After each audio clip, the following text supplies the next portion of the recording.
ήρθε η ώρα να δοκιμάσω την περίφημη γκρέπα, την οποία είναι φημισμένη στη Λεμεσόν. Πήρα δύο γεύσεις, πήρα Lotus που είναι η δική του ταυτότητα και πήρα και μια πιστάτσο με μπισκότ.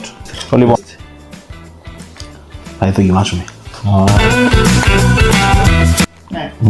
Μόνο που την κρέμα καταλάβετε ότι δεν είναι ρεστή, άρα είναι καλή. Είναι καλής ποιότητας κρέπα. Και έχει πολλά χρόνια να φάω έτσι ώρα κρέπα. Θα της βάλω έτσι μια πέντε γεύσεις μου βασικά οι Lotus.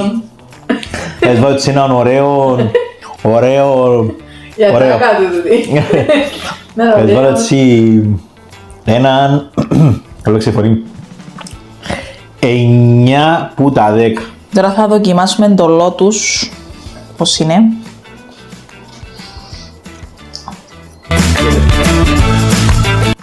Δεν είναι σου δέκα το μπισκότο το Lotus. Πρέπει να σε παραπάνω με το καταλάβω την Lotus. Και να μην ξαναμπαίνει. Και είπα καταλάβει μου είναι... Να το δω εγώ έναν 9. Το λοιπόν ήρθε η ώρα να δοκιμάσουμε και την περίφημη γκρέπα πιστάτσο. Πήρα πιστάτσο με μπισκότο. Το πιστάτσο βασικά είναι η αγαπημένη μου γεύση. Όχι τώρα που γίνεται της μάδας λόγω του πάει. Το λοιπόν πραγματικά η γέμιση φαίνεται λαχταριστή.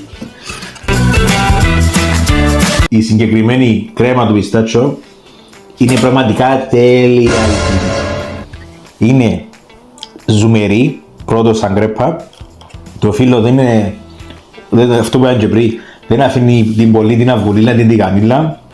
Ζουμερό όσο πρέπει. Μαλακίνος όσο πρέπει. Θα της βάλω σαν βαθμολογία 9.3 από τα 10. Πως βλέπετε, full χαλεπιάνο. Και πάμε. Βαθμολογία σου? 10. 10 στα 10. Τόσο ενθουσιαστήκες. Ναι, αλλά με μαλακίες. Ενώ σε γέμιση πρέπει, που πρέπει να είναι πολύ γέμιση, να μην νιώθεις απλά ότι τρώεις τόσο λίγο χαλεπιανών και νουλο στο τσιν, απλά δύο από πάνω. Έτσι πρέπει να είναι οι κρέπες. Να το κάνουμε και άλλοι δεν το πράγμα.